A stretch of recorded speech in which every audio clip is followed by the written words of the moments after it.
Obrigado pelo convite, eu agradeço pela possibilidade da minha presença aqui hoje, e também a nossa querida ABE. Eu nasci no interior do estado do Rio, aliás, na fronteira do estado do Rio com o Espírito Santo, porque eu acabei estudando nos dois estados. Eu nasci numa cidade que é uma cidade dividida por um rio chamado Rio Itabapuana. A cidade chama-se Bom Jesus de Itabapuana. E ela é dividida por um rio, que é o Rio Itabapuana, que faz fronteira com o Espírito Santo. Do lado de lá chama-se Bom Jesus do Norte. Mas nós que nascemos lá sabemos que entendemos aquilo como só uma cidade, né? Eu nasci, então, em Bom Jesus de Itabapuana, no ano de 1947.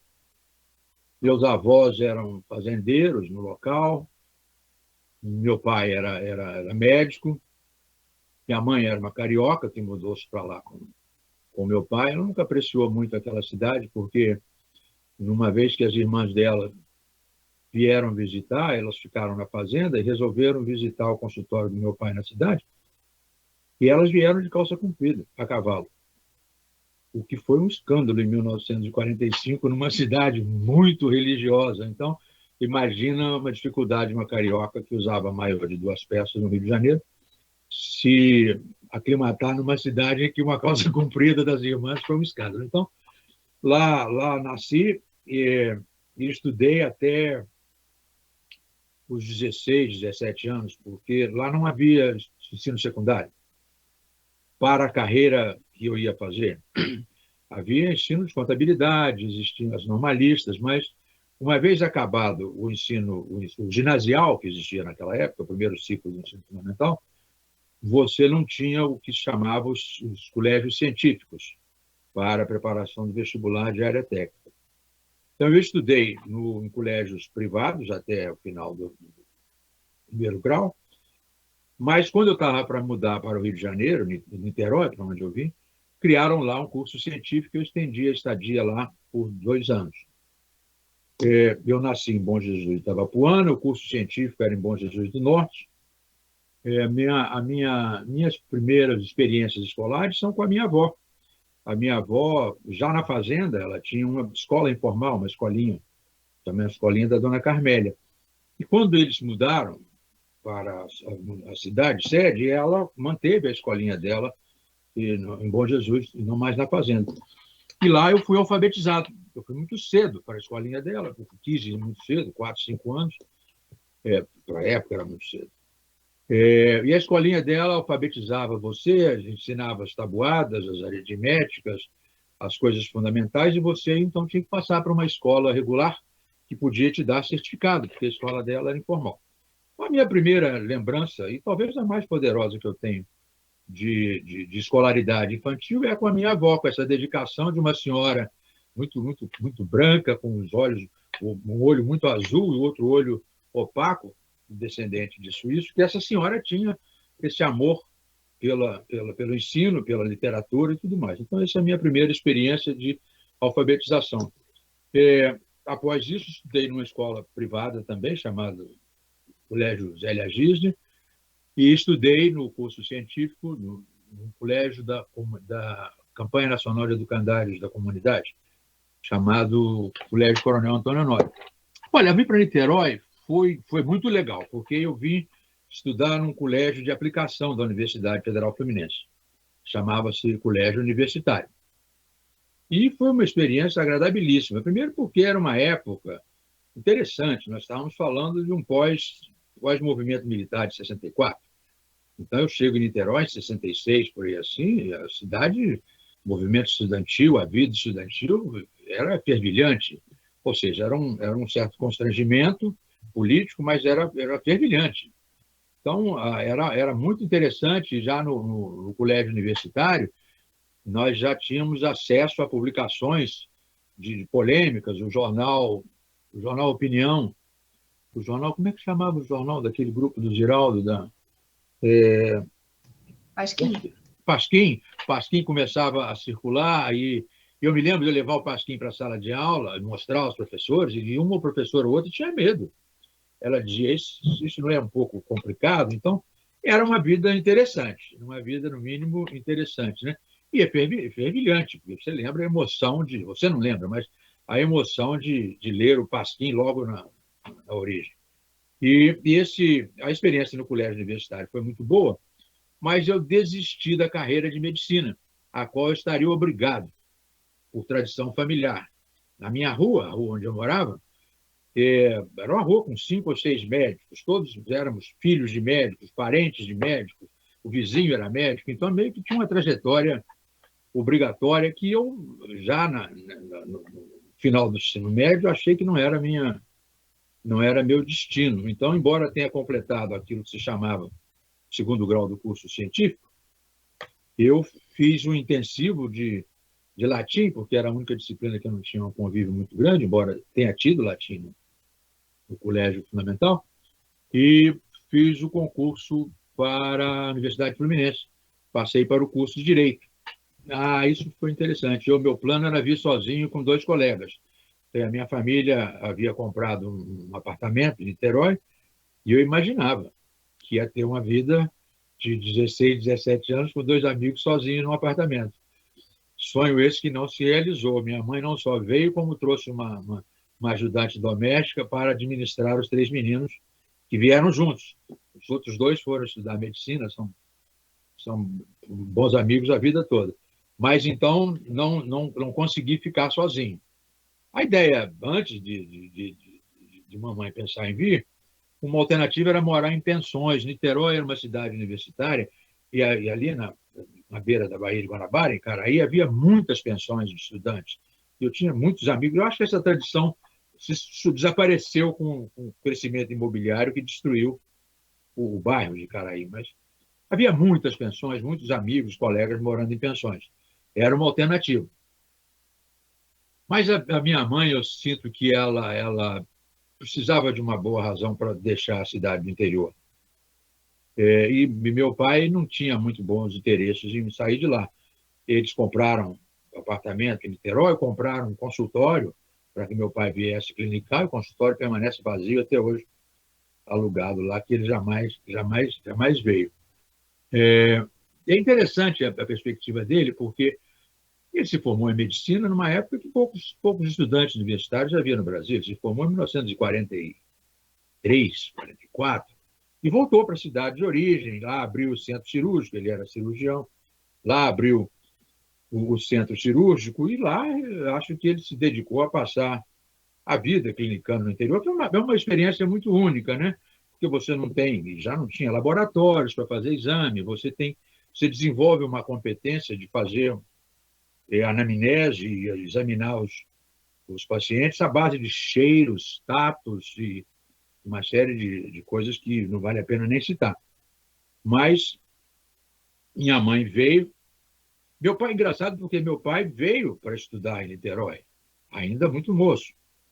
Meus avós, naquela época, vieram por um tempo, compraram ou alugaram uma residência, mas voltaram, não ficaram.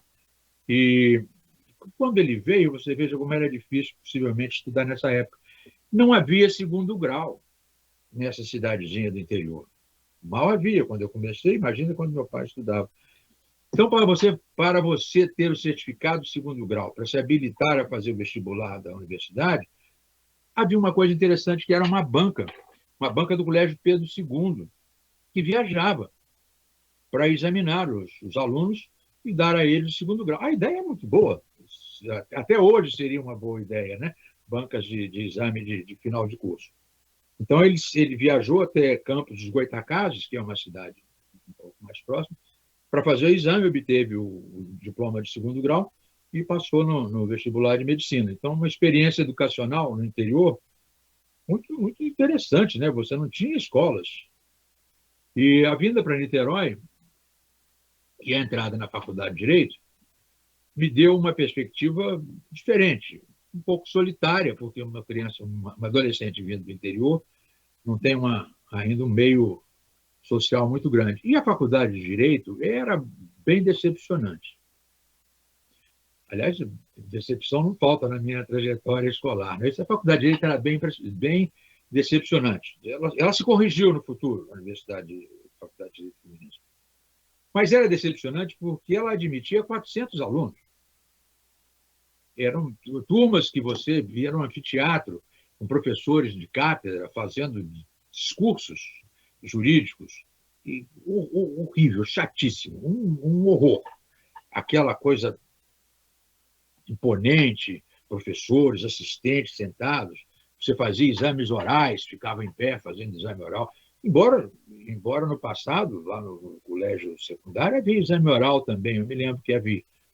Mas a Faculdade de Direito foi uma decepção pela impessoalidade, pela enormidade do grupo, e eu achei, logo no primeiro ano, achei aquilo bem decepcionante e particularmente fácil, porque aquilo era uma encenação. Você não ensina uma turma de 150, 200 alunos. E você não examina 150, 200 alunos. Não é isso? Então, era uma encenação. Você lia algumas coisas, tomava algumas notas, fazia umas provas e passava. Não era nada muito complicado. Não era uma faculdade intensa. E eu achei que aquilo estava um pouco ridículo e queria estudar alguma outra coisa que fosse mais difícil, mais atraente. E fiz outro vestibular. Fiz vestibular para o curso de Ciências Sociais da Universidade Federal Fluminense, ela tinha recentemente sido transformada em universidade, e o curso de Ciências Sociais era bem novo, e um curso de excepcional qualidade, professores de excepcional qualidade, assim como a Federal aqui do Rio de Janeiro, a Faculdade Nacional de Filosofia, que tinha outro curso de excelente qualidade. E é estranho você ter que fazer o segundo vestibular na mesma universidade, são particularidades do Brasil. Eu já era aluno da universidade e tive que fazer outro vestibular, porque havia a particularidade que eles contavam o número de vagas que eram disponíveis. Então, eu ocupava uma vaga na Faculdade de Direito, tive que fazer outro vestibular para ocupar uma segunda vaga, o que é mais estranho, você deixar a mesma pessoa ocupar duas vagas quando o Brasil tinha uma escassez de vagas. Esse tipo da coisa que não faz muito sentido. Mas fiz o segundo vestibular e foi uma delícia o curso de Ciências Sociais da Universidade Federal Fluminense. Era uma época também impressionante para estudar ciências sociais, porque nós estamos falando de alguns anos do governo militar, estamos à beira do AI-5, em 1968. Então, era uma época muito efervescente, principalmente nos cursos de ciências sociais do Brasil. Então, foi uma experiência de primeiro mundo. Professores de primeira classe, experiências de primeiro mundo no curso de Ciências Sociais da Fluminense. Nessa época, eu me dediquei muito à política estudantil, eu já participava da política secundarista, mas me dediquei muito à política estudantil, fui eleito presidente do diretório acadêmico. Na época, o curso de... Uma outra coisa que não existe mais. Curso de Ciências Sociais, ele fazia parte da Faculdade de Filosofia. As faculdades de filosofia foram destruídas pela reforma universitária de 68, mas a Faculdade de Filosofia era um lugar para a formação de professores. Então, você tinha 5, 6, 7, 8 cursos. Você tinha curso de letras, curso de pedagogia, curso de geografia, matemática, sociologia. E era agradabilíssimo você ter um prédio, um local com gente estudando letras, matemática, geografia. Era muito... A Faculdade de Filosofia era uma experiência muito intensa. Foi uma pena que tivessem transformado as faculdades em departamentos isolados. Eu fui eleito presidente do diretório da Faculdade de Filosofia, que era uma faculdade grande, de 1.200 alunos na época. Participei disso, participei do Diretório Central de Estudantes, que me valeu algumas experiências não tão agradáveis com as forças policiais, mas em 69, por aí, eu fui preso temporariamente. Uma coisa estranhíssima, porque no dia que eu fui preso, eu era presidente do diretório ainda, e era o que eles chamavam de lideranças estudantis, eu andava com segurança. Segurança eram 3, 4 amigos que andam com você, para você não ser preso. E eu fui andando até casa com uma colega, mas eu falei, eu vou te levar até a esquina, porque não faz mais sentido andar com segurança, porque a segurança era pelo fato de que o vice-presidente americano estava visitando o Brasil. O nome dele era Nelson Rockefeller. E se programaram muitas manifestações contrárias à presença do Nelson Rockefeller, e nós sabíamos que muitas pessoas iam ser detidas. Bom, eu fui levar a moça até a esquina, e na volta fui preso devidamente, como foi uma prisão preventiva. Lá na ordem política me informaram. Me mostraram que tinham a minha vida toda, sabiam coisas que eu fazia. Olha, ele passou por aqui, não, me lembro, passou aqui no Aero Willis azul, uma moça ao lado dele, passou aqui no Aero Willis azul, verde, que eram os carros que minha família usava. Então, eles tinham um conhecimento de tudo que eu sabia, que eu tinha feito. Então, é uma experiência intimidante. Mas eu fui preso, de fato, como uma coisa preventiva. Assim me disseram que era uma coisa preventiva. Então, foram anos trepidantes. Uma coisa é o que se discutia no movimento estudantil, outra coisa é o que se discutia na universidade. O curso de Ciências Sociais da Fluminense ele não era politizado. Ele tinha professores com formação política, e professores de Ciências Sociais, em geral, são pessoas de esquerda. No máximo, pessoas do centro, mas são pessoas tendencialmente de esquerda. Mas o curso não era politizado, era um curso de qualificação acadêmica intensa, realmente intensa. Nós líamos coisas em espanhol, não muitos alunos conseguiam ler espanhol, e líamos coisas em inglês, que os alunos não conseguiam. Eu e uma colega, que hoje é uma cientista social famosa, nós traduzíamos os textos de inglês para os estudantes. Então, estou dando uma demonstração uma indicação de que era um curso de rara sofisticação intelectual. Professores de rara qualificação intelectual. Alguns jovens doutorandos estavam acabando o doutorado, alguns jovens estavam acabando o mestrado, não vou falar o nome deles, mas vários deles são bem conhecidos entre nós aqui, e muita força no ensino, muita leitura, muita intensidade. Então, eu acho que esse é um lado de formação, em algumas áreas, como a área de antropologia, uma formação muito intensa. O departamento do curso de antropologia fazia parte do curso de Ciências Sociais, dirigido por um emérito professor aqui do Museu Nacional. Ou seja, uma formação rara. Do ponto de vista do movimento estudantil, pensando retrospectivamente, era muito primitivo. Porque, a rigor, por exemplo, havia algumas organizações que pregavam o uso de atividades mais intensas, mais violentas. Havia outras que achavam que progresso viria de atividades menos intensas. Então, havia uma discussão, por exemplo, sobre ondas de camponeses que estariam se revoltando no interior de Pernambuco. E não havia ondas de camponeses se revoltando no interior de Pernambuco, coisíssima nenhuma. Ou seja, havia uma ideia de uma revolução que, de fato, nunca persistiu. E algumas dessas pessoas, lamentavelmente, se ausentaram da universidade, se envolveram com um movimento armado, que se chamava os Focos de Resistência na época, e muitos foram mortos. Eu tive sorte de ser preso, mas eu não me envolvi com esses grupos. Mas, estou dizendo, a discussão era muito primitiva. Era de um esquerdismo primitivo, muito romântico, até compreensível, porque, veja, nós estamos ainda, num certo sentido, próximo da Revolução Cubana, em 59. E perto da Revolução Cubana de 59, você tem um mito do que foi a Revolução Cubana. Além disso, você tem um outro mito que veio posteriormente, que era o Che Guevara, a presença dele no imaginário. Não só um homem muito bonito, em que as moças gostavam de ter fotografias dele, um médico belíssimo, não é isso? E um homem de um charme, de uma presença romântica, de fato. Eu acho que o romantismo da Revolução Cubana criou um romantismo por parte natural dos jovens. E esse romantismo tinha sido um pouco decapitado com os movimentos militares, no Brasil, depois no Chile, depois todos aqueles movimentos autoritários do Cone Sul.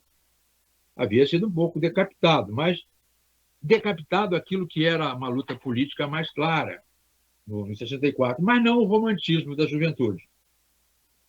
que sofreu um golpe enorme em 68, 13 de dezembro de 68, a data do AI-5. Então, havia dois lados, eu acho, da vida universitária, que era essa intensa atividade estudantil, e ela se dava não só em movimentos políticos, mas também em grupos de teatro. A Universidade Fluminense criou um grupo de teatro interessantíssimo de alguns atores que hoje são atores dedicados e famosos no Brasil.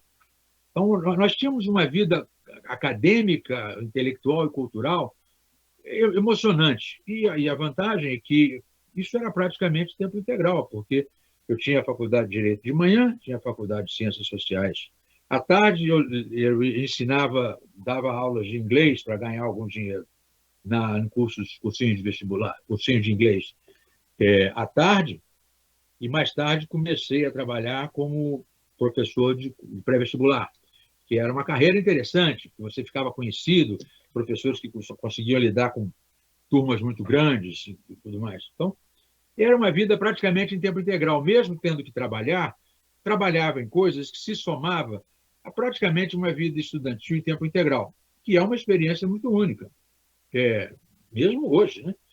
Exceto nos cursos de medicina, um pouco, veterinária talvez, você não tem essa experiência da vida universitária em tempo integral durante 5 anos, como eu tive. Não, não acabou depois. O direito acabou depois, porque eu resolvi que eu ia parar um pouco. Até mesmo porque, quando eu acabei o curso de Ciências Sociais, estavam começando a existir os cursos de mestrado em ciência política, aqui no Rio de Janeiro, no IUPERJ. E eu fui fazer o exame para o curso de mestrado. E passei logo no curso de mestrado e fiquei também lá envolvido o tempo inteiro no IUPERJ. E foi uma dificuldade voltar e acabar o curso, terminar o curso de Direito. Terminei o curso de Direito, depois do curso de Ciências Sociais, quando eu já estava fazendo mestrado em Ciência Política. Estagiei por um tempo em escritório de advocacia, de uns advogados que eu conhecia. Estagiei por 1 ano ou 2, mas não me atraiu. A atividade não me atraiu. Eu tive que fazer algumas cobranças, eu me lembro, tive que fazer algumas cobranças de aluguel, de moradores de casas em Icaraí, e era uma coisa bem desagradável. Você ir lá servir uma citação, uma dona de casa, um homem da casa. Eu consegui cobrar, fiz as coisas que tinha que fazer, mas não era atraente. Ou seja, a formação jurídica não, ela teria sido melhor se o curso tivesse sido mais intenso, talvez em assuntos constitucionais, em assuntos de fundamentos de direito. Hoje eu acho uma área interessantíssima, os estudos jurídicos, mas na época não. Era um curso muito pedestre, a verdade. Então, o curso de Ciências Sociais meio que distraiu a minha atenção para uma vida acadêmica mais intensa, mais profunda. E não acabaram ao mesmo tempo, né? Direito acabou 2 anos depois do curso de Ciências Sociais e, em seguida, o mestrado um pouco depois. Comecei a dar aula, eu já dava aula normalmente nos cursos secundários, nos pré-vestibulares. Dava aula no Grande Niterói toda. E quando passei no curso de mestrado, comecei a dar aula na Universidade Gama Filho, lá na Piedade. Comecei a dar aula na Universidade, na Cândido Mendes, que o IUPERJ pertencia à Universidade de Cândido Mendes. Eu dava aula na Cândido Mendes de Ipanema e dava aula na Cândido Mendes do centro. Eu morava em Niterói, logo no começo. Dar aula em Piedade era uma aventura, porque você vinha de Niterói na barca de 6h30, tinha que chegar no Rio 6:50, no máximo, às vezes até antes, e tinha uma Kombi que levava os professores para Piedade. E eu me lembro até hoje que eu dava aula na Faculdade de Direito, eu dava aula de Sociologia Jurídica. E lá na Gama Filho, você na Faculdade de Direito, ou usava jaleco ou usava terno. Eu não tinha terno. Então eu me lembro que comprei um jaleco, andava de jaleco pela cidade, ia para o mestrado de jaleco, era uma coisa, uma experiência interessante. Fiquei na Gama Filho talvez uns 2 anos, muito prazeroso, muito agradável, bons colegas, e na Cândido Mendes eu fui ficando. Fui me intensificando nos trabalhos no IUPERJ, participei, virei pesquisador do UPERJ, coordenador geral de projetos de pesquisa, que era um posto já de dirigente, até eu me preparar para ir para o exterior fazer o doutorado. Então, fiquei talvez desde 72, 73, até 76, 77, dando aula nessas faculdades privadas, principalmente na Cândido Mendes. Mais tarde, eu fui diminuindo as aulas, porque o trabalho de pesquisador do IUPERJ, o IUPERJ tinha uma coisa que as ciências sociais abandonaram depois, que era uma área de pesquisa aplicada.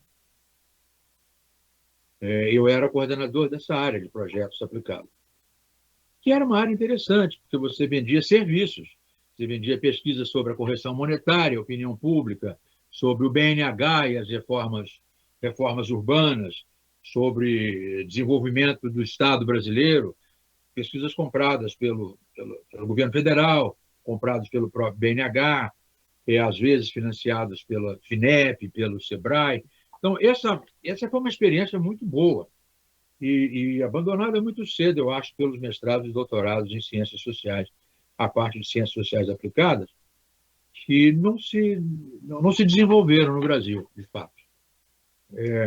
Então, fiquei alguns anos trabalhando nisso, até a ida para os Estados Unidos, em 77.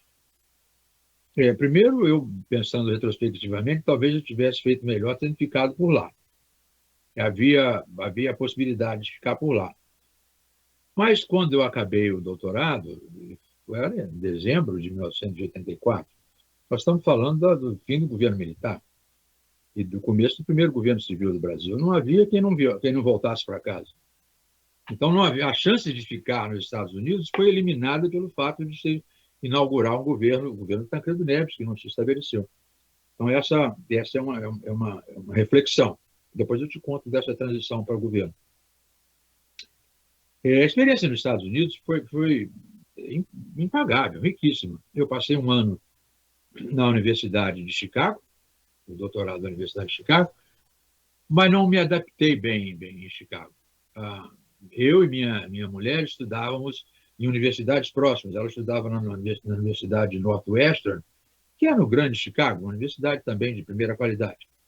E eu estudava na Universidade de Chicago. Mas não me ajustei muito lá, seja por conta do inverno, seja por conta do frio.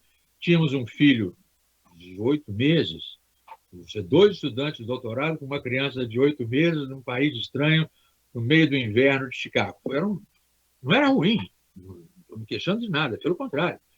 Tínhamos amigos, tínhamos uma senhora, uma esposa de estudantes chineses que cuidavam do nosso filho, quando nós ficarmos na universidade o tempo todo. Foi muito agradável. E uma experiências excepcionais são de conhecer as bibliotecas, de viver nas bibliotecas, que é a biblioteca da Universidade de Chicago, ela não fecha, então você ia para a biblioteca a qualquer hora. Eu tinha muitos amigos, nós tínhamos um grupo grande de brasileiros que estudavam em Chicago, e esses moravam perto do campus. Eu morava longe, porque eu morava na universidade da minha mulher. Mas, na universidade dela, eu também tinha oportunidade de conviver na biblioteca, porque ela, como aluna de doutorado, na universidade dela, reservava um cubículozinho, um escritóriozinho pequeno para os alunos de doutorado. E ela tinha esse pequeno cubículo que eu podia usar. Então, eu passava também dias, às vezes, na biblioteca da Universidade Northwestern. O que eu tiro dessa primeira experiência, embora Chicago não tenha sido o meu café com leite? É a vitalidade de universidades de primeira linha, tanto Chicago quanto Northwestern. A vitalidade o que é? Bom, professores que são mitos nas respectivas disciplinas. Você convive com pessoas que são autores, que são aqueles autores que você via de longe, não é isso? Você senta na sala de aula com eles, você convive. Então, isso tem um peso na sua formação intelectual que é incomensurável, essa convivência. A outra convivência é que você descobriu o valor do ensino em tempo integral.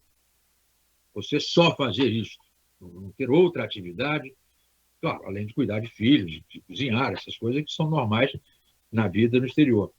Mas a dedicação exclusiva ao aprendizado. Então, Chicago foi um ano muito intenso, mas eu sempre tive a ideia de que eu acabaria estudando em Berkeley, porque o número de amigos, número de colegas, principalmente os da área de economia, haviam estudado em Berkeley e tinha uma ideia de que do movimento estudantil, do mito que a Universidade da Califórnia tem, e Berkeley é uma das maiores universidades do Brasil, do mundo, tá certo? Então eu fui tentando me transferir para lá e consegui, com apoio de alguns amigos, com apoio de colegas que conheciam professores de Berkeley, com apoio do orientador da minha mulher, que era um homem que lecionava na Northwestern, mas que tinha casa em São Francisco. Então, ele próprio foi, e era um sociólogo famoso, desses sociólogos estrelados, cuja recomendação já valia o ingresso praticamente em Berkeley. Então, conseguimos fazer a transferência para Berkeley, e aí abre-se um mundo que é inenarrável, de alegria, bem-estar, preparação acadêmica, participação, trabalho, atividade. Nós morávamos numa vila estudantil e tínhamos colegas do mundo inteiro, temos até hoje, somos amigos, temos relações intensas com os colegas, filhos, sobrinhos, até hoje, do mundo inteiro. E essa convivência nessa vila estudantil é notável, porque você, não só a vida pessoal, assim como a vida acadêmica, estão todas voltadas para a mesma finalidade. O seu vizinho está fazendo doutorado em outra coisa, outra vizinha está fazendo doutorado em outra coisa. Ou seja, é um caldo. Eu me lembro que o Fernando Henrique dava aula lá, o Roberto da Mata deu aulas em Berkeley, e o Fernando Henrique também. O Fernando Henrique ele ia lá na vila e dizia: isso aqui é um viveiro de PhDs, isso aqui não é uma residência, é um viveiro de PhDs. Então, em Berkeley, eu tive a oportunidade de participar de um programa de pesquisa, chamava Programa de Pesquisa sobre Economia Política do Brasil, programa integrado das universidades de Berkeley e Stanford. Stanford é uma universidade vizinha, Berkeley. Você tinha um ônibusinho que te levava da biblioteca de Berkeley para a biblioteca de Stanford. Dessas coisas de Berkeley, o ônibus tinha nome. O ônibus chamava Humphrey. E o Humphrey, ele ia até o metrô. O metrô da cidade chama-se BART, Bay Area Rapid Transportation. Então, o ônibus chamava Humphrey Goldbart, que era um bom humor, tinha um bigode no ônibus, e esse mesmo bonde, o Humphrey, te levava na biblioteca da Universidade de Stanford. Então, tínhamos os centros integrados de estudos latino-americanos de Berkeley e Stanford, conseguiram uma dotação orçamentária para um programa de economia política do Brasil. E eu, por uma série de coincidências, virei o coordenador acadêmico, coordenador operacional desse projeto. O projeto era dirigido por 3 professores: o David Collier, o John Worth e o Albert Fischlow. São brasilianistas conhecidos. Eu era o operador desse programa. Foi uma época interessantíssima, porque a gente trazia professores para lecionar, trouxemos o Guilherme O'Donnell, que era um argentino famoso, para lecionar, trouxemos o Roberto da Mata, aqui do Brasil, trouxemos o Fernando Henrique e a mulher dele, a Ruth Cardoso. Eu era professor assistente dele, e a minha mulher era professora assistente dela, nos cursos de doutorado que eles davam. Então, é um ambiente impagável. Você trabalha, tem uma remuneração e ainda você tem a função de professor assistente. Foram anos muito intensos, fizemos conferências sobre o Brasil nos Estados Unidos, fizemos conferências aqui no Brasil, trouxemos um grupo inteiro de lá para cá. Então, publicamos livros sobre isso, sobre essas conferências. Então, foi muito intenso.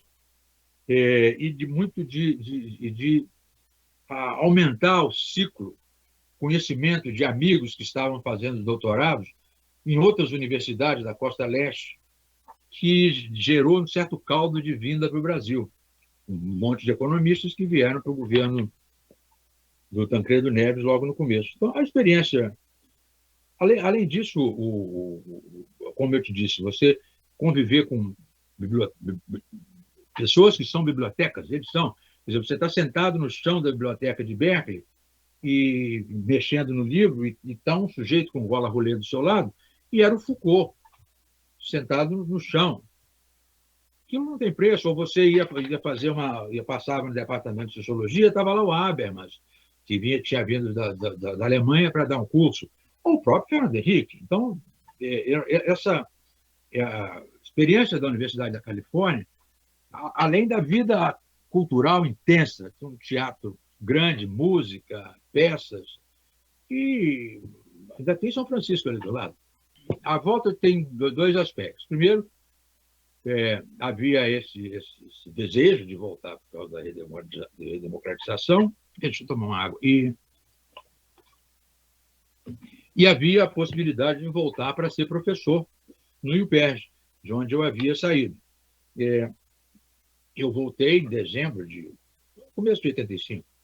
E os amigos todos já estavam se comprometendo com o governo Tancredo Neves.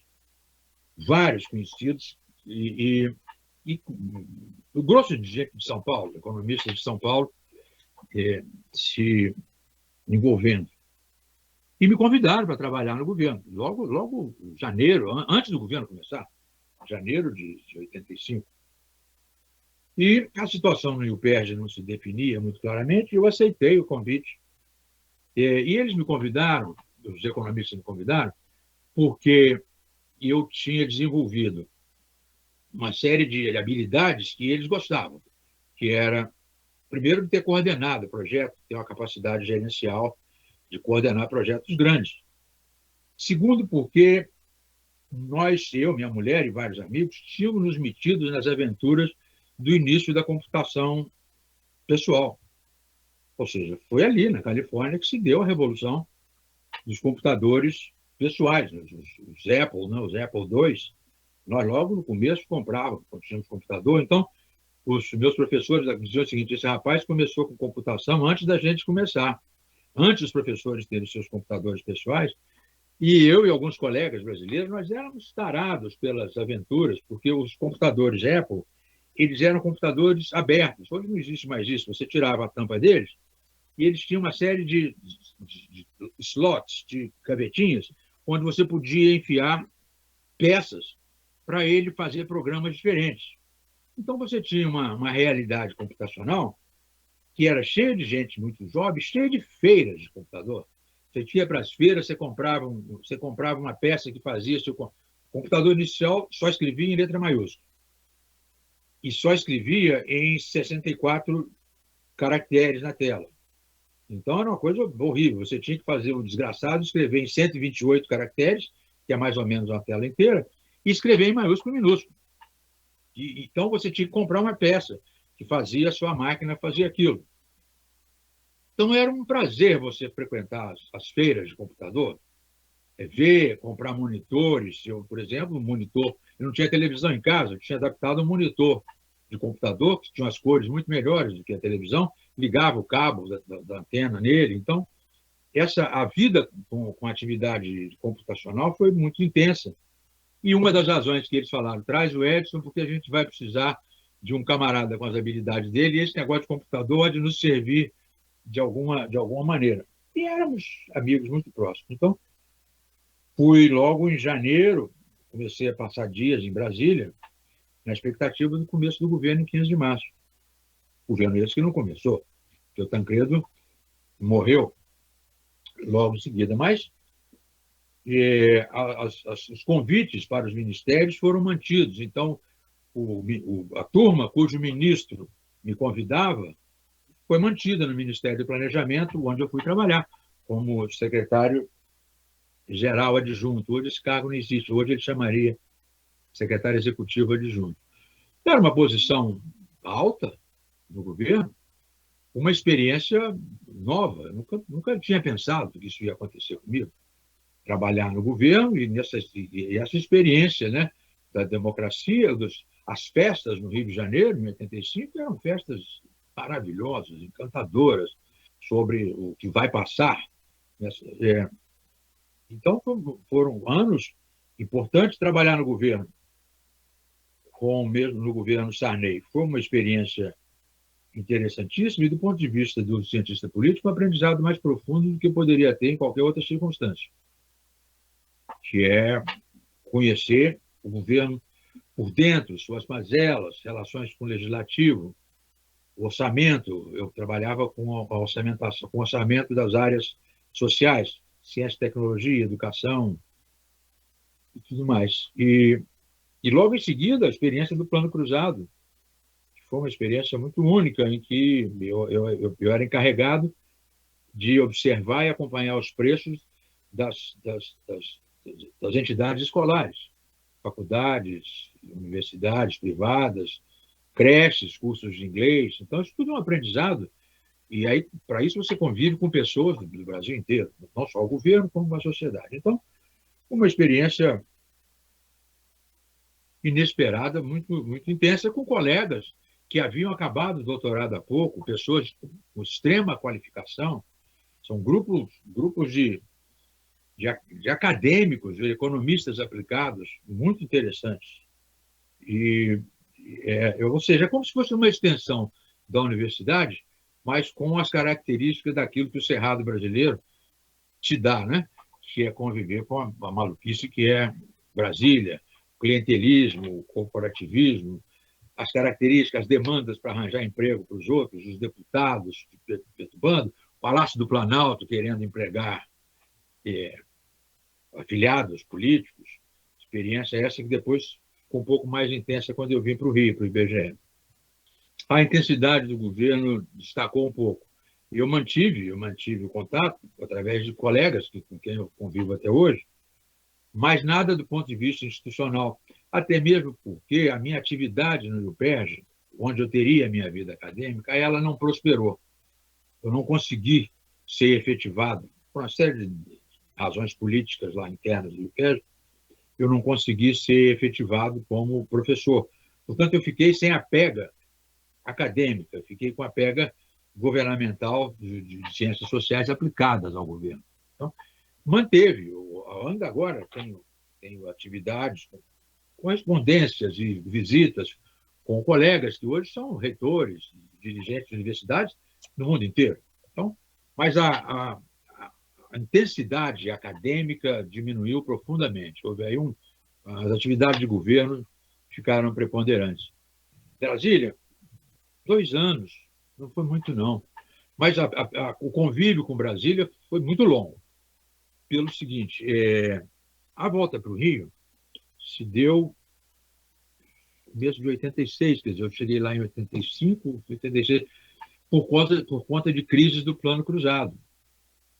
Qual a crise do Plano Cruzado? Nós tínhamos feito os economistas tinham desenhado aquele processo de congelamento. O processo de congelamento foi mantido para que o BMDB fosse vitorioso uma vez mais nas eleições, e estava fazendo água o plano. De fato, fazia água. Tinha escassez de mantimentos, escassez de carne. Então, e o pessoal do Ministério da Fazenda, que era onde ficava o cerne do plano cruzado, abriu uma crise com o IBGE. O economista que era presidente do IBGE tinha sido um dos pais do plano cruzado. Mas abriu-se uma crise porque eles começaram a acusar o IBGE de estar manipulando os índices de preço, coisas que você vai começar a ver no Brasil daqui a pouco. Aconteceu na Argentina, espero que não aconteça de novo. Mas acusaram o IBGE de estar manipulando os índices de preço, e por isso que a inflação estava muito alta. E isso levou à renúncia do presidente do IBGE, que era um dos pais do Plano Cruzado. E ao renunciar, o ministro do Planejamento na época falou comigo: Edson, eu preciso mandar para o Rio de Janeiro um camarada que tenha convivência local, que tenha articulação com os grupos acadêmicos locais, científicos e acadêmicos locais, e que seja uma pessoa leve ao mundo político. Bom, estava na cara que ele estava falando de mim, porque como no governo eu fazia o orçamento das áreas científicas e acadêmicas, o orçamento da CAPES, que é o órgão de pós-graduação, do Brasil. O orçamento era eu que administrava, que negociava com a CAPES. E isso me deu um convívio enorme com a comunidade científica fluminense, discutindo destinos e projetos e recursos. Também dentro do IBGE, eu tive uma atividade muito grande com a diretoria da época, porque estávamos transferindo um projeto de mapeamento aerofotogramétrico, que chamava Projeto Radan, levando para o IBGE. E do ponto de vista do mundo político, a rigor, o ministro tinha descoberto que a mulher do governador me conhecia e tinha apreço por mim, mas uma coincidência infernal, porque ela havia sido minha professora no mestrado, minha professora na graduação. Ela mal havia acabado o seu curso de mestrado, ela é minha professora de ciência política, uma excepcional professora de ciência política. Ele jantando aqui no Palácio da Laranjeiras, ela era presidente da Biblioteca Nacional, do Arquivo Nacional. Ele perguntou: a senhora está sendo bem tratada? O seu orçamento do Arquivo Nacional está sendo bem tratada pelo governo? Ela falou: não devia lhe dizer, mas o rapaz que faz o orçamento dessa área foi meu ex-aluno, meu querido colega e amigo. Nunca fui tão bem tratado orçamentariamente. Começaram a falar. Eu conhecia, por acaso, o governador que tinha estudado disciplinas parecidas, e ele ficou com isso na cabeça, de que eu tinha... E também tinha um conhecimento com o pessoal da prefeitura de Niterói. O prefeito queria umas coisas de royalties de petróleo, que a prefeitura de Niterói queria. Então, ele achou que eu tinha trânsito no mundo político, achou que eu tinha trânsito no mundo acadêmico, e então me indicou como presidente do IBGE. Foi uma troca agradável, mas eu era vice-presidente executivo do IPEA. O secretário de Planejamento, o secretário executivo do Ministério, era também o vice-presidente executivo do IPEA, que é um órgão de pesquisa acadêmica e pesquisa econômica aplicada de primeiro mundo. Então, era uma atividade muito agradável também ser secretário do Ministério do Planejamento e ser vice-presidente do IPEA. Tive que deixar essas duas coisas para assumir a presidência do IBGE no meio desta crise, e a orientação que o ministro havia me dado é assim: vai lá e despolitiza o índice de preço. Então, meu discurso o dia inteiro era esse: não tem política no índice de preço. Fiz reuniões com os coletores de preços, com o pessoal que ia à rua, e descobri que não tinha mesmo, que o IBGE não estava falsificando nada. Era a briga política da Fazenda. Então, a vinda para o Rio foi para a presidência do IBGE. E foi muito agradável. Nessa época, na época do plano cruzado, eu voltei a ter contato com o pessoal da Universidade Cândido Mendes por causa das mensalidades escolares. O Cândido Mendes, ele era presidente da Associação Brasileira de Mantenedores de Escola de Ensino Superior. E ele me procurava com frequência para discutir questões de mensalidades escolares. Eu já o conhecia, desde que eu era estudante do IUPERJ, mas aprofundamos um pouco ali o conhecimento. Ele me levava números das dificuldades do ensino superior privado, que anos depois eu descobri que eram números que não eram muito verdadeiros. Mas eu não sabia, ele me apresentava planilhas enormes, eu achava aquilo que era muito, muito, muito correto. Mas hoje em dia eu sei que há muito pouco tempo as universidades privadas no Brasil têm orçamentos, de fato, têm custos conhecidos. Na época não existia. Bom, a moral da história. Ao voltar para o Rio de Janeiro, quando eu saí do IBGE, 2 anos e pouco depois, o Cândido me convida para ser diretor-geral da universidade, que não era universidade ainda, do conjunto universitário. Então, aí eu voltei para a vida universitária. Mas esse período de IBGE é um período também encantador, porque, na época, o IBGE era uma fundação, não existia ainda aquilo que se chama de regime jurídico único. E a fundação emprega, ela demite e emprega pessoas. E o IBGE, na época, tinha 15 mil funcionários. Quando no presidente anterior tinha 15 mil, quando eu entrei já tinha 12 mil, nós estávamos no processo de enxugar. Mas a demanda por empregos no IBGE era uma coisa assombrosa.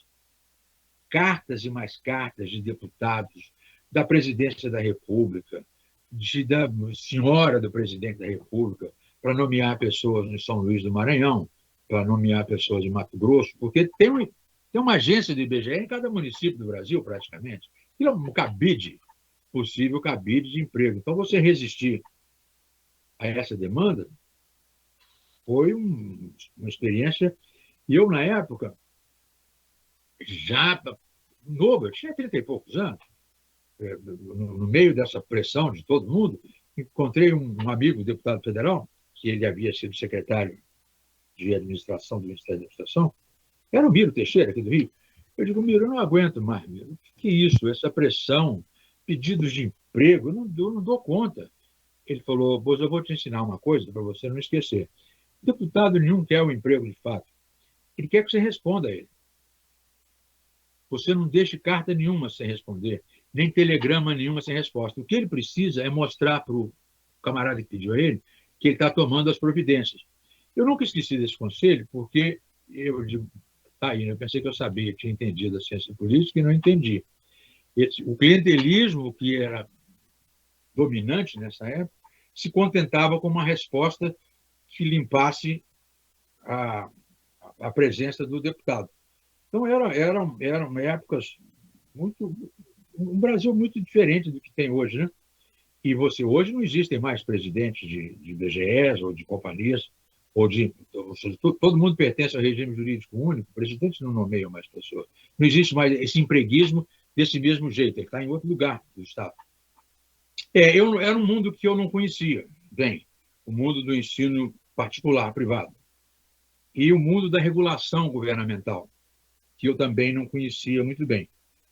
E, como eu tinha por hábito, desde muito cedo, transformar os problemas que eu estava vivendo, transformar em problemas acadêmicos, como eu tinha que dirigir um projeto no IUPERJ, eu transformei minha dissertação de mestrado numa dissertação de Sociologia do Conhecimento aplicado. Como eu estava agora dirigindo a Cândido Mendes, eu passei a estudar regulação governamental, passei a estudar ensino superior em perspectiva comparada, características do ensino superior brasileiro, começou a estudar isso profundamente e a publicar sobre isso, e a participar de debates sobre a regulação e conhecer a natureza daquilo que difere o ensino público do ensino privado. E, então, a minha produção acadêmica dessa época, ela está toda voltada para debates sobre regulação, qualificação do ensino particular privado, natureza dele, ensino superior comparado, estrutura das profissões no Brasil, natureza do ensino superior brasileiro, que força os meninos a serem profissionais muito cedo, cedo demais, o que eu chamo de profissionalização precoce. Então, isso levou a um trabalho de publicação e de críticas muito grandes ao que eu chamava da burguesia de primeira geração. O Brasil estava criando o Brasil estava criando um setor econômico novo, que é o setor educacional privado. Esse setor educacional privado ele ganhou força no governo Fernando Henrique quando ele pôde se transformar em mercantil, com finalidade lucrativa, que não era possível até então. Então, essa criação de um setor econômico novo e a discussão sobre isso me levou à produção acadêmica intensa. Eu tinha um grupo de pesquisa, criei uma coisa chamada Observatório Universitário, que conduzia pesquisa sobre isso, conduziu dezenas e dezenas de estudos e papers. E, por conta dessas publicações, eu fui convidado a integrar o Conselho Nacional de Educação. Por razões de produção acadêmica, não outra razão. Normalmente as pessoas vão para lá por causa de lobby dos proprietários, lobby de toda a natureza.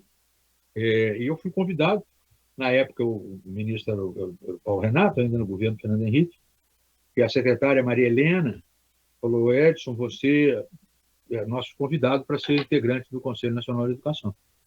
E lá fiquei 8 anos, nomeado primeiro pelo Fernando Henrique, depois pelo Lula, que era uma coisa estranha ser nomeado por 2 presidentes que pareciam antagônicos.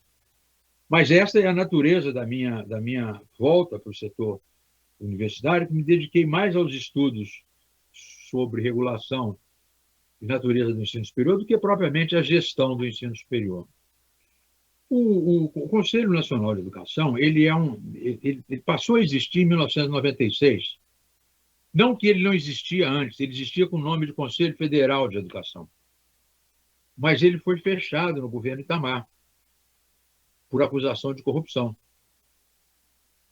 O Itamar, em vez de investigar, talvez ele devesse ter investigado, ele passou a faca, fechou o conselho, porque havia uma pressão enorme para abrir universidades particulares, crises enormes por causa de universidades particulares de baixa qualificação que foram criadas, tudo mais. Então, o conselho voltou a existir em 1996 e eu fui integrá-lo no ano de 2002. Eu percebi que ele não, a função dele é muito precária. Ele diz que ele é um órgão de Estado, mas não é. Ele é um órgão de assessoria do governo, que o que ele faz é analisar pedidos de autorização de abertura de faculdade, pedido de transformação de faculdades em centro universitários em universidades. Ou seja, ele é um conselho que tem uma dedicação muito maior a atividades regulatórias e burocráticas do que atividades de conteúdo. Agora, na pandemia, até que ele cumpriu um papel diferente, de se aprofundar em regras para o ensino de transição e tudo mais, ou para aprovar a nova base nacional curricular. Mas esses projetos não são a essência da vida do Conselho. A vida do Conselho é uma vida de autorizações e reconhecimentos de cursos. É uma vida muito intensa, porque você tem um convívio com o Brasil inteiro, mas quando você espreme mesmo, o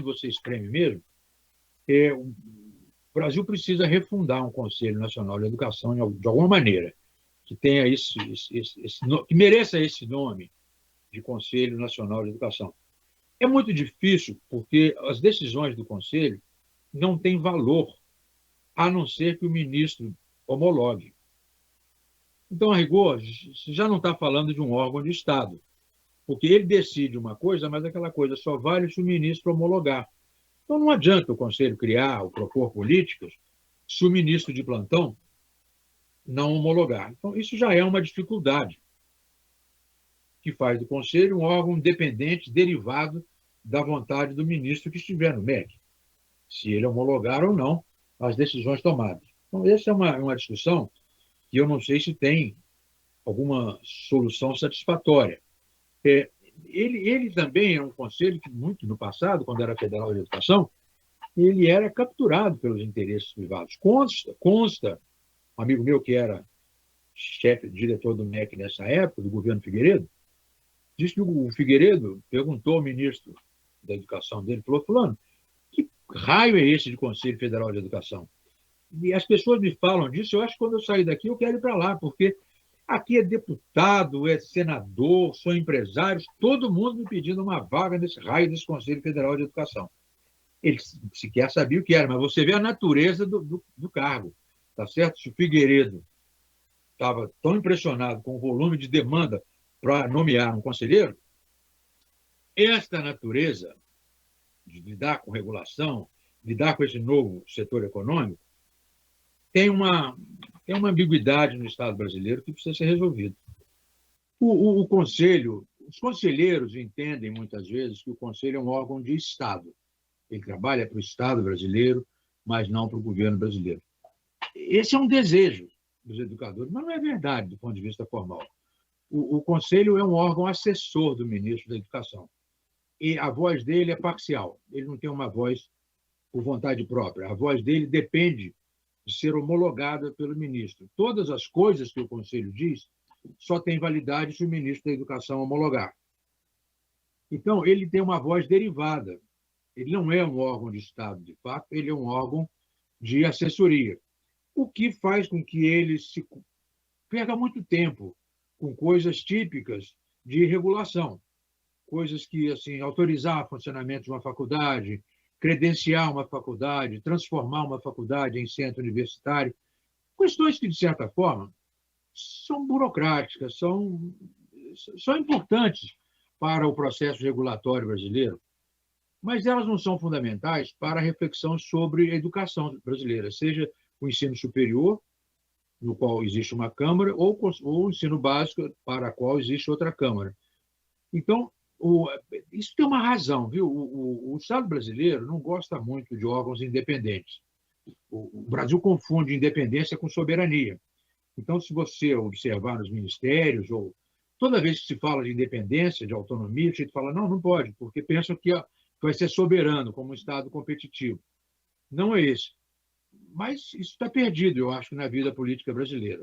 Os conselhos, como o Conselho Nacional de Educação, embora criado por lei, embora seus integrantes sejam nomeados pelo presidente da República, ou seja, é uma posição honrosa, mas ainda de serviço limitado, porque gastar muito tempo com questões burocráticas, autorização de curso não mais que não passa por lá, mas credenciamento de faculdades, credenciamento de centros universitários, recursos de natureza burocrática, faz com que o Conselho não tenha estímulo para refletir, de fato, sobre as grandes questões brasileiras.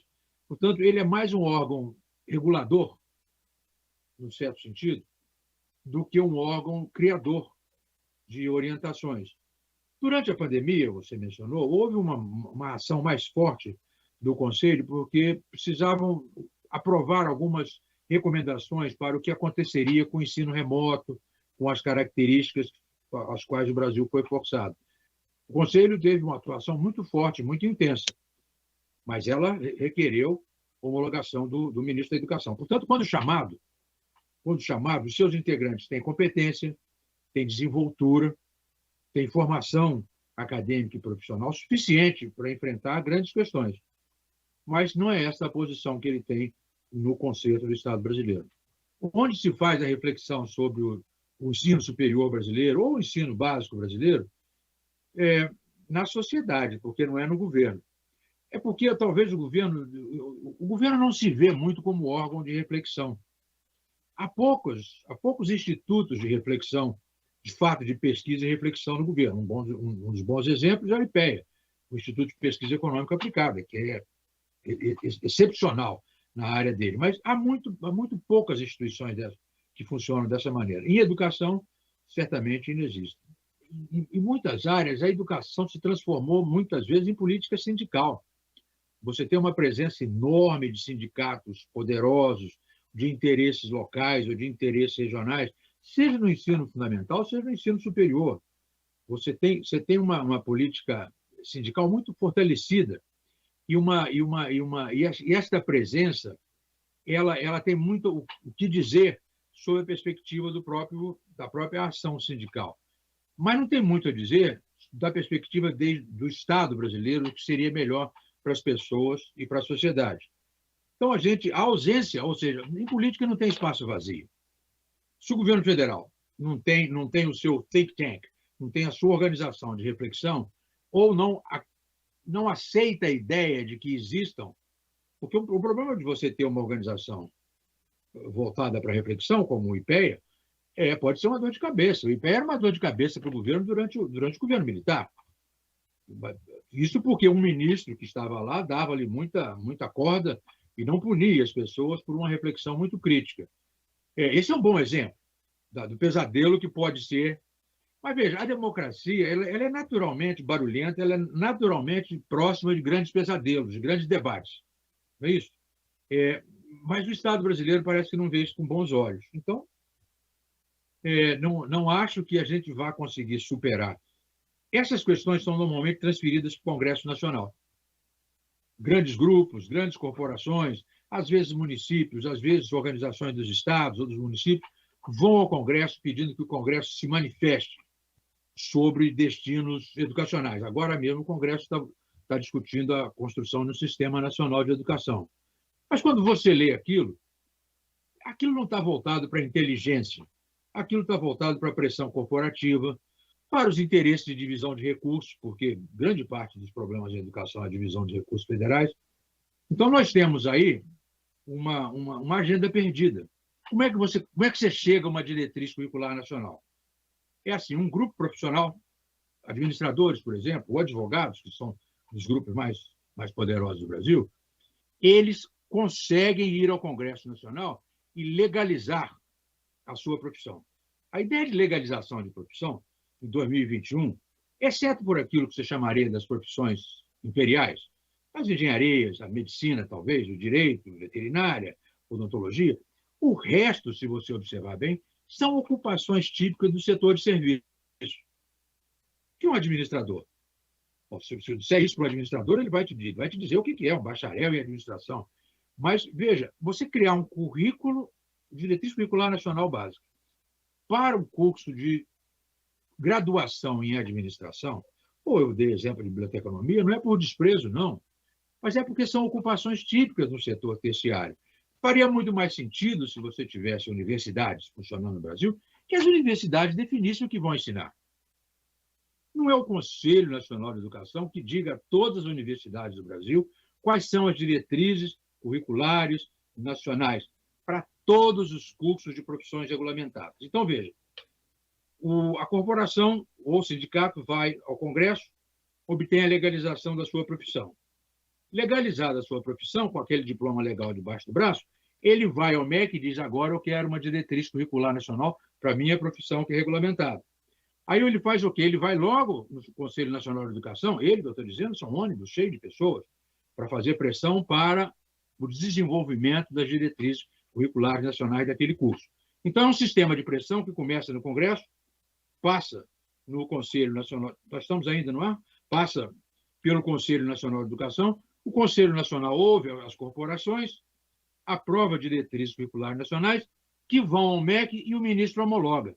Aí eu te pergunto, onde estava o MEC em todo o processo de reconhecimento de uma profissão de ensino superior? Em lugar nenhum. O MEC ele é um observador daquilo que você ensina no ensino superior.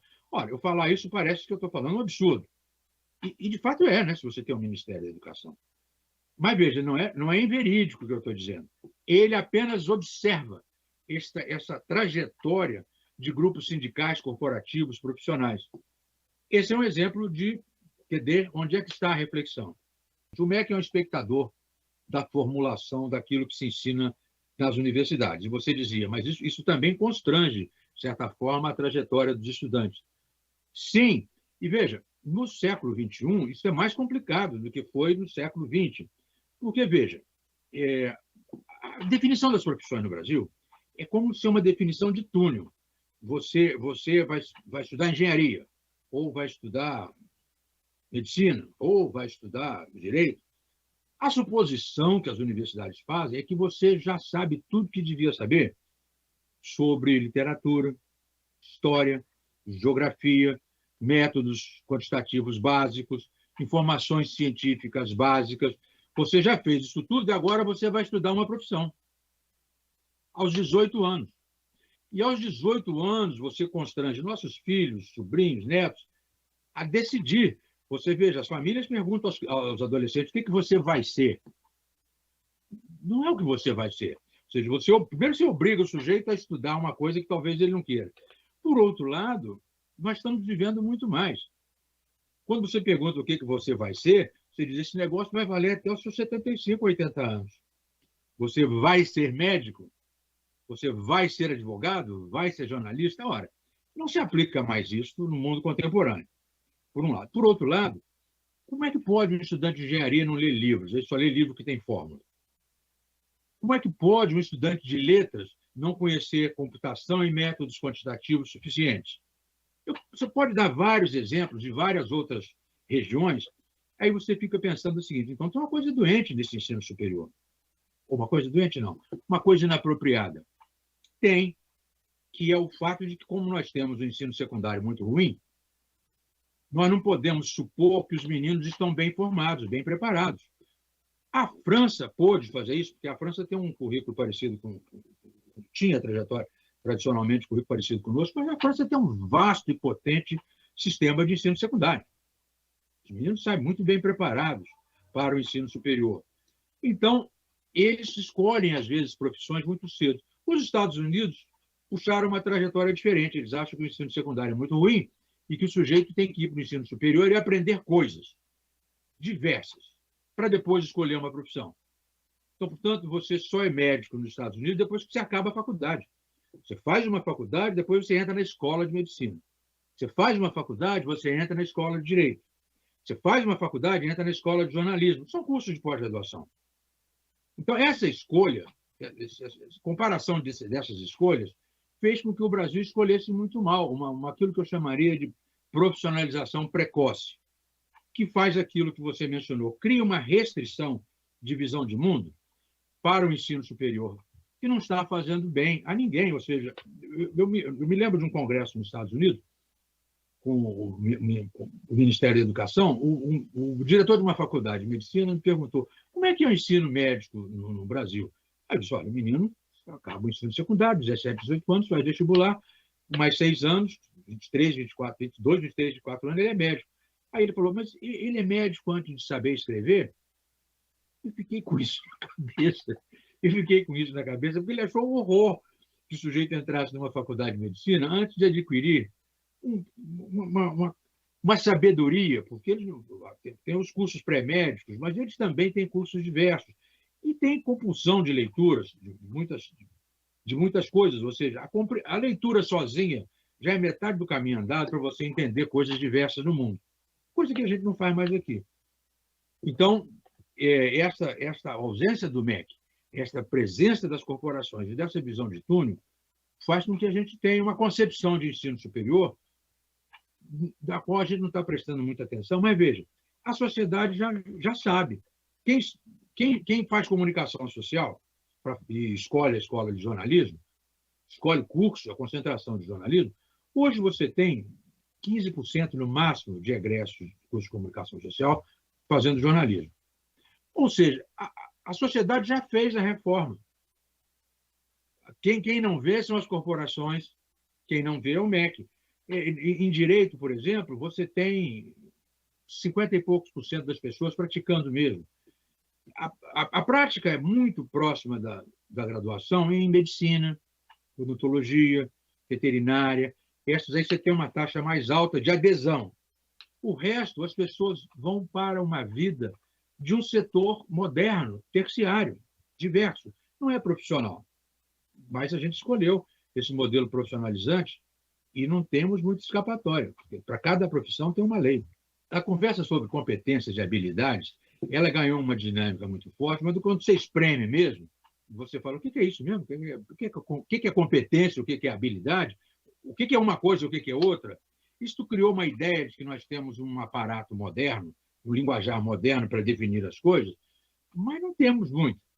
Então, se você está perguntando o que a pessoa devia saber para sair do ensino superior, 4 ou 5 coisas essenciais. Saber ler e escrever. Não é fácil saber ler e escrever. Saber escrever um texto de 2 páginas que tenha começo, meio e fim, e que seja em língua correta. Saber interpretar uma coisa que você ouviu e contar de volta a história, fazendo começo, meio e fim em português decente. Saber métodos quantitativos essenciais, fundamentais. Saber o fundamento sobre geografia e ciência, saber por que o mundo roda, por que tem para cá e para lá, por que é mais cedo aqui, mais tarde ali. Ou seja, você pode falar de um conjunto, saber uma segunda língua, no mínimo, você pode falar de algumas coisas que são essenciais para que você tenha. Veja, a gente acha que fala disso com as diretrizes curriculares nacionais, mas não fala. Você pega no curso de Direito ou no curso de Medicina menos, no curso de Direito, você tem lá algumas matérias introdutórias, que é assim, introdução à ciência política, introdução à teoria geral do Estado, mas essas coisas são para satisfazer um ego nosso de que a formação é transversal. Isso é outra palavra que entrou na moda, a formação transversal. E você não sabe muito bem o que é essa transversal. Então é o seguinte, se todo mundo soubesse ler e escrever, soubesse métodos quantitativos, soubesse fundamentos de reflexão científica, soubesse uma segunda língua, soubesse ouvir uma coisa e devolver com sentido, soubesse interpretar o que ouviu com sentido, soubesse a diferença entre causa e correlação, ou seja, uma coisa pode parecer que causa outra, mas não causa, estão apenas correlacionadas. Algumas dessas coisas, eu diria, sem elas é muito difícil. E eu trabalhei há muitos anos em várias organizações com estudantes, com egressos de ensino superior, que mal sabem ler e escrever. Eu não culpo, porque durante a faculdade eles não têm que fazer isso. Também eles não têm que te contar uma história que faça sentido.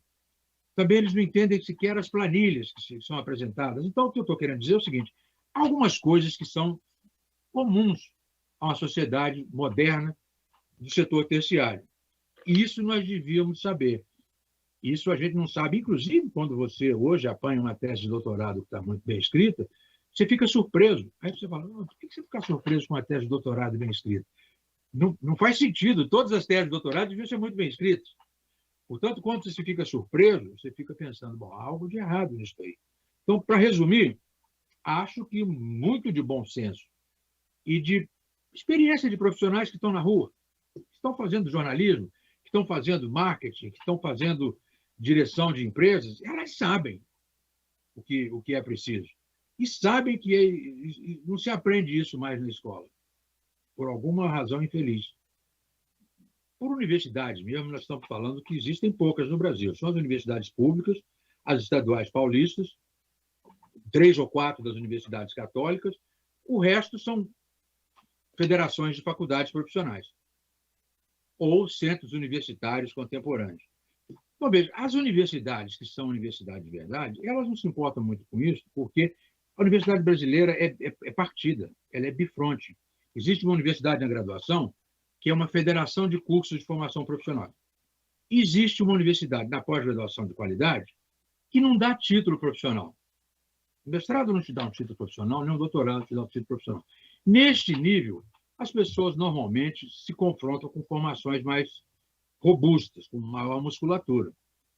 Isso satisfaz razoavelmente para as finalidades, tanto da pós-graduação quanto para a demanda da graduação. Então, o que eu diria é o seguinte, não há interesse na reforma disso, e não é muito possível reformar sem você fazer o circuito para trás, acabar com as profissões reconhecidas, exceto as que talvez sejam fundamentais, mesmo assim talvez não seja o Estado que as deva reconhecer, acabar com as diretrizes curriculares nacionais, tudo que eu estou falando aqui não faz sentido para uma pessoa habituada no ensino superior. Bom, se não tiver diretriz curricular nacional, o que vai ser ensinado? Eu me pergunto à universidade. Para isso que existe a universidade, não é o Congresso, nem o Conselho Nacional de Educação. Então, como é que se resolve isso?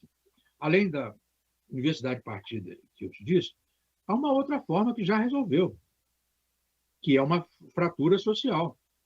As pessoas do andar de cima da pirâmide social, elas passam por isso facilmente. Os meninos da classe média alta, viajam ao exterior, os pais já viajaram, os meninos têm acesso à leitura, as famílias têm acesso à leitura. Quando você olha os cursos aos quais eles têm acesso, ou algumas instituições privadas de elite, como alguns cursos da Fundação Getúlio Vargas ou do INSPER em São Paulo, esses meninos já superaram isso. Para eles, isso é indiferente. Então veja, tem uma crueldade embutida nisso. Para o topo da pirâmide, isso é irrelevante, porque ela se forma de qualquer jeito. Na família, nas viagens, nas atividades culturais, nos bons filmes, nas peças de teatro, literatura. O andar de baixo, ou do meio para baixo, é que é um pesadelo. Você, de fato, oferecer para as pessoas uma preparação para elas funcionarem adequadamente na vida, não é no mercado. Você não é só no mercado, é na vida. Você compreender a educação de crianças, a educação de adultos, compreender a relação entre pessoas. Essas coisas você não aprende em instituições exclusivamente profissionalizantes. Então, veja, isso já está resolvido. Não vai ser resolvido pelas universidades. Obviamente, você podia dizer, bom, isso é um papel para o Congresso Nacional, mas desse você não há de esperar uma reflexão sobre isso. Mas no ensino superior, eu posso dizer o seguinte, a pandemia acabou produzindo resultados positivos. Claro, os resultados negativos da ausência de convívio, da ausência da presencialidade, mas os resultados positivos é que a pandemia empurrou a incorporação de tecnologias ao ensino. Você tinha muita resistência ao que as pessoas chamavam de educação à distância. Nunca se entendeu que educação à distância é educação no mesmo lugar que você está, né? Você não precisa estar longe. Ela só é mediada por tecnologia. Ela tem um fundamento de tecnologia nela que é essencial. Ou seja, você, além dos livros, além das bibliotecas, hoje as suas bibliotecas são eletrônicas, você tem acesso ao mundo inteiro.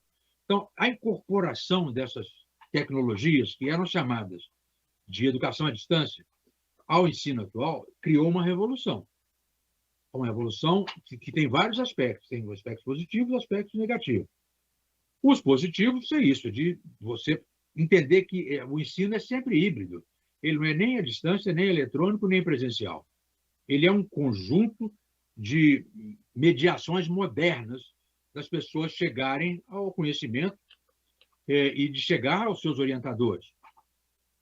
Esses são aspectos positivos. Os aspectos negativos é que o ensino à distância atraiu pessoas muito premidas pelo tempo, pelo trabalho, pela dificuldade de movimentar, por ter que trabalhar o dia inteiro e correr para uma faculdade cansado, suado, etc., etc., ter que pagar estacionamento em alguns casos, ou ter que pegar transportes caros. Isso criou uma preferência embutida pela facilidade do ensino à distância, o que não é ruim necessariamente. Mas o nosso ensino à distância ainda não fez aquela transição do ensino de apostila. Você não conhece, você não lembra do famoso Instituto Universal que tinha no Brasil? O Instituto Universal ele era uma coisa lá na década de 60, 70. Ele ensinava cursos por correspondência. Técnicos de rádio, o Brasil inteiro aprendiam por correspondência. Eles recebiam apostilas e recebiam a caixinha com válvula de rádio, com instrumentos para montar rádio, para aprender. Bom, o Instituto Universal, que é o que chamava de curso de correspondência, já estava entre nós há muito tempo, funcionando muito bem. Mas havia um certo preconceito sobre os técnicos preparados por correspondência. Hoje, esse preconceito diminuiu, mas deixou as pessoas ainda envolvidas no ensino à distância, que não está muito longe do Instituto Universal, das apostilas por correspondência. Então, veja, a tecnologia, que é cara, a tecnologia para realidade virtual é caríssima, para inteligência artificial são coisas caras, não são coisas simples de você mandar um programinha de computador. Esse é o lado que eu acho que ainda vai precisar evoluir para que essas pessoas que preferem isso por força da sua existência não fiquem entregues em uma coisinha que é um ensino com apostila mediada por conversas ao computador. Então, há coisas muito positivas e há algumas coisas que talvez sejam problemáticas que a gente vai precisar ter atenção para não cair demais no facilitário. O facilitário é uma paixão nacional. Você não minimiza a ideia de que é o seguinte, a ideia do sujeito muito competente, no Brasil se chamava de CDF, essas pessoas. Agora todo mundo chama de nerd para traduzir o termo americano, né? Mas o nerd, o CDF, era uma matéria de piada. Ou seja, a ideia do grande mérito, do sujeito muito competente, era meio uma piada.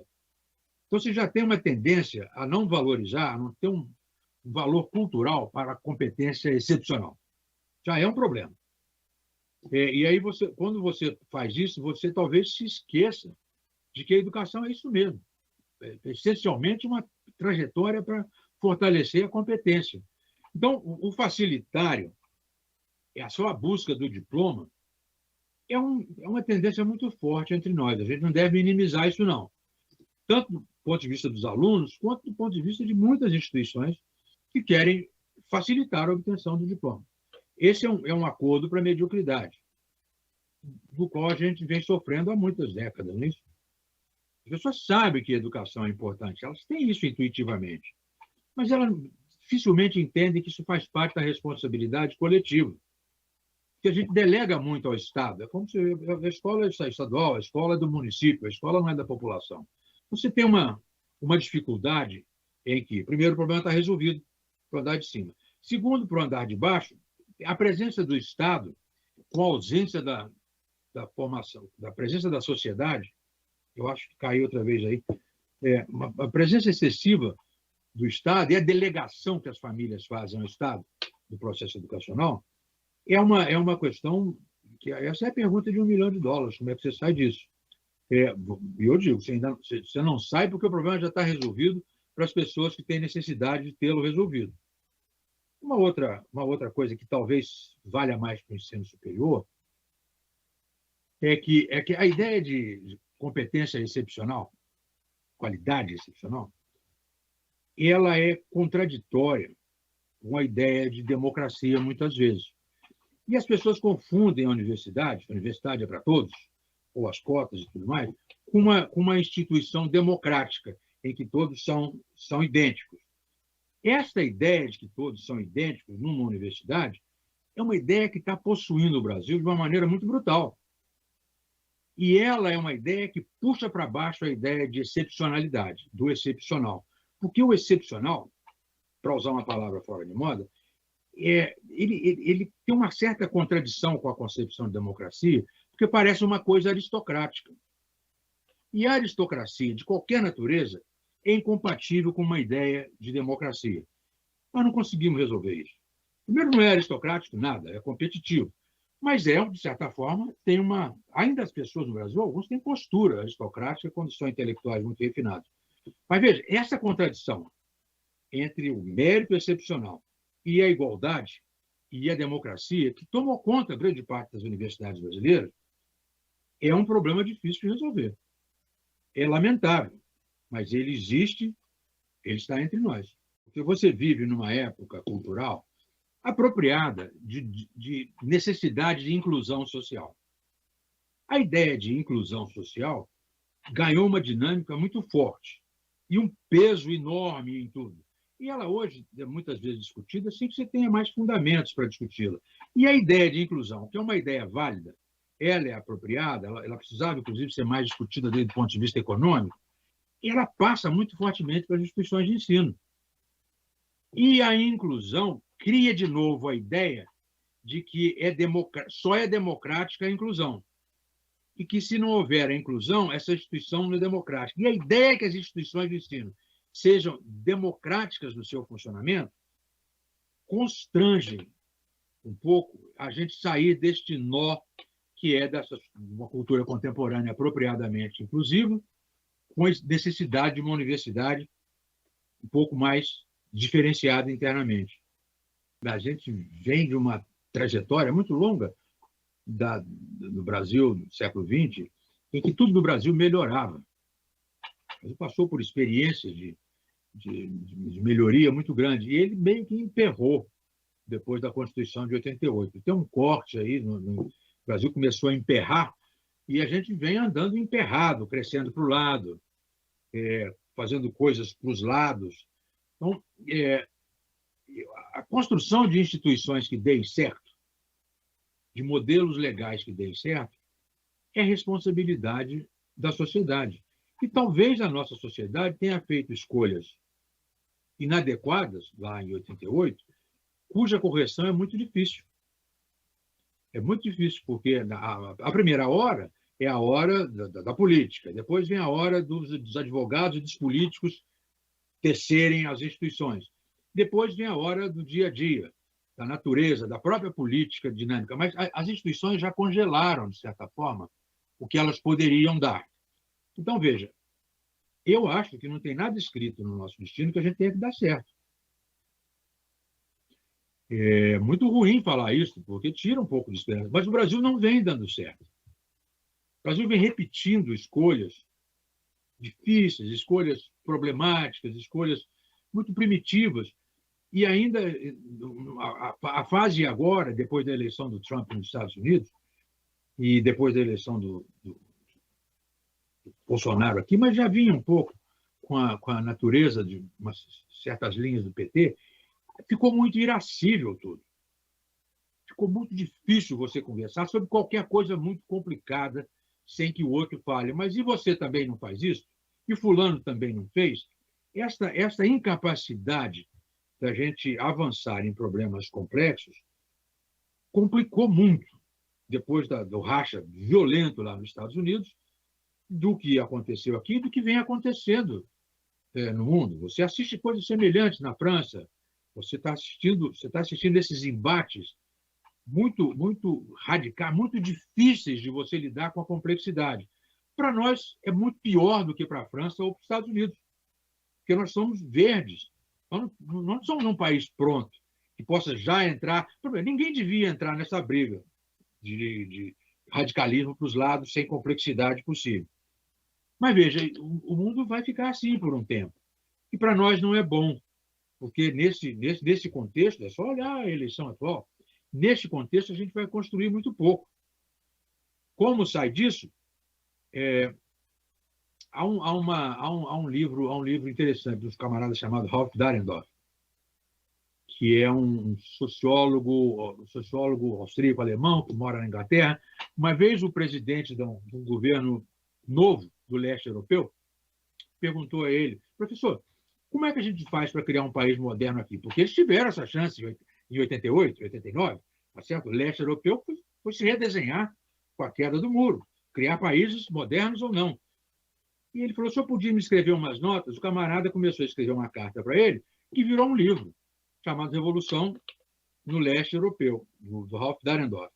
É um livro de 89, 90, mas é quase como se fosse uma cartilha de um grande intelectual dizendo como é que você faz um país moderno, como é que você constitui independência, liberdade, riqueza, ciência, combate à pobreza. Ou seja, eu estou dando exemplo do livro do Dahrendorf, que é um livro que eu apreciei muito, mas há outras pessoas que já pensaram sobre isso, né? E viram que ali, em 88, 89, o leste europeu teve essa oportunidade. Alguns aproveitaram melhor, outros piores. Nós também tivemos essa oportunidade em 88. Não foi só o leste europeu, nós também tivemos uma recriação, no certo sentido. E quando você erra muito profundamente nos fundamentos aí, fica complicado você sair desse nó. Solução para isso? Mais complexidade, mais discussão sobre complexidade e talvez esperar passar esta onda miserável que está cometendo o mundo hoje em dia. Você tem que ter muita força e tem instituições subnacionais muito fortes que possam permitir que isso aconteça. Aí é o lugar de universidades vitais, universidades interessantes, não universidades de combate interno, não é isso? Ou seja, tem espaço para a criação de instituições e entidades que possam ajudar a dar robustez a isso. O que vai acontecer é produto de tantas mudanças moleculares. As coisas elas só se movem, de fato, com mudanças microscópicas e moleculares. As mudanças, normalmente, quando acontecem, quando você vê, é porque já aconteceram. Você só não viu quando estava acontecendo. Então, é muito difícil você dizer o que acha que poderá acontecer, porque depende de coisas microscópicas, moleculares, mudanças lentas e construídas. Por pessoas que às vezes nem sabem que estão participando delas.